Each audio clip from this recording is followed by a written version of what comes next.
ABC News. This is 9/11. So most everybody has left Ground Zero in New York now, and it's similarly true at the Pentagon. The people are still gathered at Shanksville in Pennsylvania, but they have left this. This was called the Ring of Honor, the Circle of Honor, early this morning, and you can see now it reminds one a little bit of so many places in the country after September 11th a year ago, including Union Square here in New York and all around Ground Zero, people just leaving things. And you see very close, could we go back to that just for 1 second?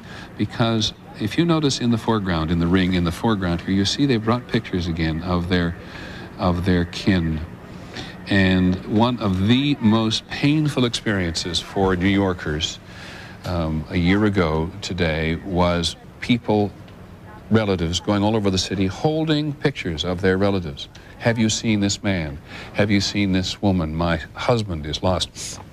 And you went everywhere, and they were on railings all around Ground Zero, and they were on railings in the public squares. And by way of tribute today, they have brought them back to put them in that Circle of Honor at Ground Zero, where there were really moving ceremonies today, and where all of the names were read. Some of them, of course, who died so absolutely heroic. We want to talk, actually, in this half hour about the heroes of September 11th, and there were many of them. I found a quote from Ralph Waldo Emerson the other day, who once wrote, "Heroism feels and never reasons, and therefore is always right." And as we know, the tragedy made heroes of hundreds of firefighters and the rescue workers, but there were also many stories of ordinary people doing extraordinary things, unsung heroes who felt the need to help.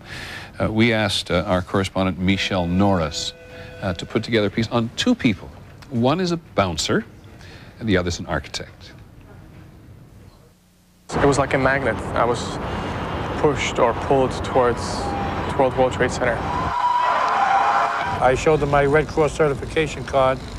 They said, "Yeah, we need you. Let's go. Get on the truck," and they drove me in. On the morning of September 11th, most New Yorkers tried to get as far away as possible from the World Trade Center. But Mike Malone and Yershi Bodnik had the opposite instinct. I heard a lot about you. Both men fought to reach Ground Zero, desperate to help. Mike Malone, a 300-pound nightclub bouncer from Brooklyn, hitched a ride into Manhattan on a fire truck. That was my goal. I wanted to pull one person out alive. In another part of Brooklyn, Yershi Bodnik saw the inferno from a construction site.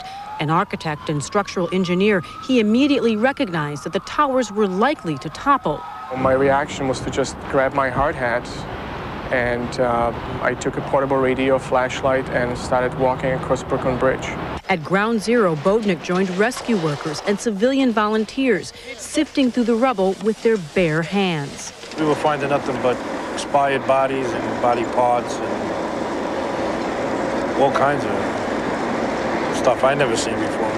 Mike Malone threw himself into the rescue effort, a big man who turned out to be a big asset. The firemen that I came in with, they said, "Mike, what we really need you to do, since you're a pretty big guy, is we're going to need you to come in with us and just help us lift the girders to see who we can find." And that's what I did. I just started lifting up beams and helping them jump into the voids, into the holes where the windows used to be. Hello? The work was both grueling and gruesome, but Malone couldn't imagine being anywhere else. And he saw a lot of things which a lot of people haven't seen in their lifetime. And he helped. He didn't flinch. He stayed there right through. Malone quickly became an indispensable volunteer. He learned how to operate heavy excavation tools. He was the fixer. I call him the angel of the pit because his answer to anything you need done is no problem. Iron Man. Mike is the Iron Man of the Trade Center. During 9 months of recovery and cleanup, Malone never left the pit for more than a few hours. On Saturday nights, he faithfully returned to Brooklyn, Hi, D-Girls. reporting for work at the Legacy Disco. But the rest of the week belonged to Ground Zero. Malone even slept just steps from the site in St. Paul's Church. I would rather sleep on the pew than the cot. The cot was too comfortable. If I slept in the pew, I would only get a couple of hours sleep. So this way I would get back up without any problem. Along the way, he found a new family, adopted by the tight brotherhood of grieving New York firefighters. I think I should get a medal or a statue. I mean, there's a lot of people that should get medals and statues. But, you know, he was special. I got a chance to make and to work with the greatest men on earth, who hold down the greatest job on earth, fire department. Those guys, man, I love them. Malone's sheer brawn served him well in the pit, but things were different for Jerzy Bodnik. A Czechoslovakian immigrant who defected to America 15 years ago, Bodnik was determined to help a city he'd come to love. He simply lacked the stomach for work in the pit. There were a ton of people helping with their hands and, you know, looking through the debris. And I thought, how can I help that would really make a difference? With his architectural training, Bodnik realized what rescue workers needed most, a visual tool to spot stairwells, elevator shafts, air pockets. So I knew that we shouldn't be just kind of randomly looking through this pile of debris. We should locate and exactly pinpoint the areas where survivors can still, you know, be alive. Bodnik remembered that his college, Cooper Union, kept a set of detailed plans for Lower Manhattan in the school's library. The problem, the school, like most of Manhattan, was closed. So he tracked down the college president at home. On Saturday morning, following September 11th, I was in my house, which is right down the street, in my bathrobe, and, you know, in the midst of this tension and so on, and the bell rings, and there's a stranger at my door. And he says, "Who are you?" So I showed him my pass, and I said, "I'm Jerzy Bodnik, and I need your help." It was very intense, very eager, very enthusiastic, and was clearly a man with a mission. With plans in hand, Bodnik constructed an architectural model that helped rescue workers make sense of the mountain of debris. He put together first a cardboard model to help people understand what was both above ground and what was also below ground. But he still wanted to do more, so he quit his engineering job to create a project called Brainstorm. The goal? Build a three-dimensional model of Ground Zero using computer animation. It was just total mess. Can you imagine 70 feet of debris pile? And so this model kind of helped to orientate everybody.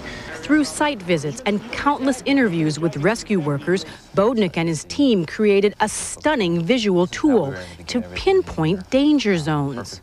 Recreating the site and showing, okay, here you can't walk, or here you can't place a crane or any equipment. The model, for instance, helped Ground Zero construction workers avoid a deadly mistake. And what would happen if they were to just pull this building away is this wall would then start to fall down and start causing problems for some of the lower floors that were down below there.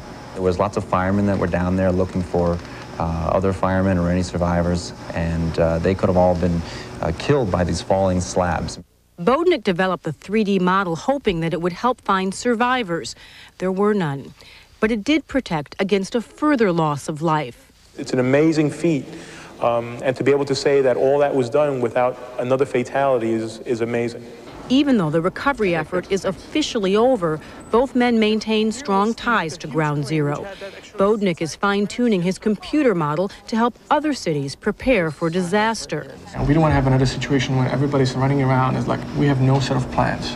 Malone, meanwhile, talks to school children about September 11th. That's what helped us. Your cards and letters, your support. And he has earned a new title, Safety Director for the New York Fire Department. Both men are too modest to call their work heroic, but those who labored alongside them see it quite differently.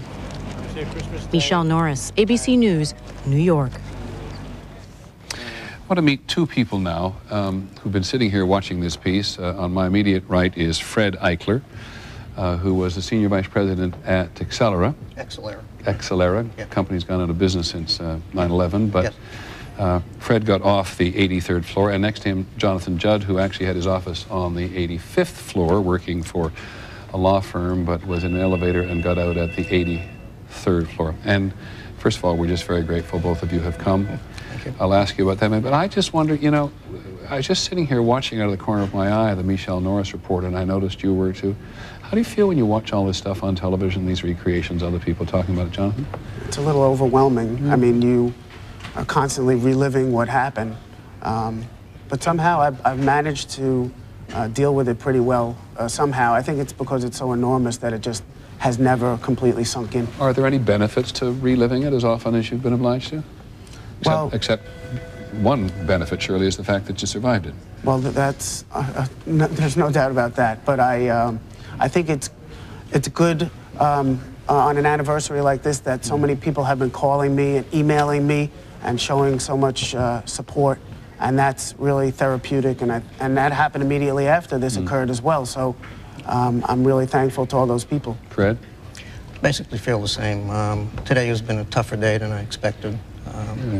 But, I mean, over the year, it's been difficult to try to get away from it, especially living in New York. You're constantly reminded of, you know, the attack and everything else. And who you are as part of our history.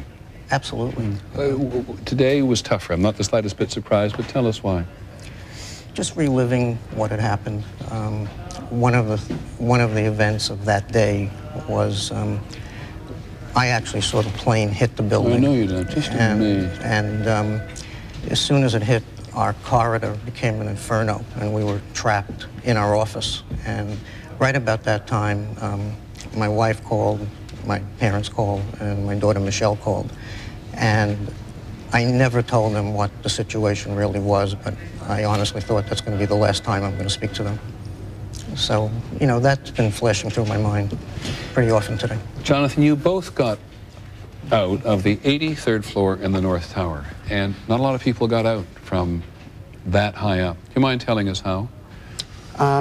Would you like me to start with how? I'd like you to start wherever you feel comfortable. Okay. Well, I was in an elevator. I worked on the 85th floor, and on 83, I was kind of leaning against the side of the elevator because I hadn't had much sleep. My daughter, Jordana, was just born 6 weeks before, and she had been up during the night, so I was really out of it, and all of a sudden I heard this whoosh as soon as this person got off on 83.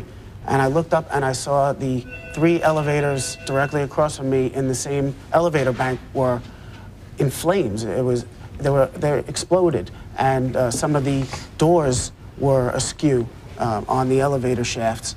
If I had been in one of those, I probably would have died instantly. True. And I ran immediately for the first place where I didn't see any fire, which was Fred's office. And people later asked me, why didn't you try to run right out the stairway? Well, you couldn't, because the entire lobby area was on fire, and I didn't want to go anywhere near there. So I ran in, and that's how I met Fred, the hard way. And Fred, how did you guys find the stairway? Well, we were trapped in our office for, it turns out, about 45 minutes, until about 9:30. But backing up about 15 minutes, when what we now know was the second plane, when that hit, we didn't know what it was.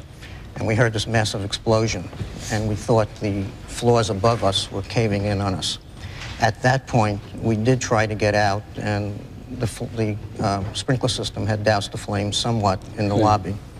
And we started... This is in the lobby on 83? On 83, right outside our front doors. And as we were walking to what we believed was the stairwell, and we got probably maybe 5 feet from it, and then all the lights went out, and we could not see whether it was a stairwell, a closet, or anything else. So we said, well, we're going to go back to our office and hopefully be rescued. Basically, the decision was go back and either be rescued or die. And you were rescued, Jonathan? Yes. Yeah. How? It was a miracle, as far as I'm concerned.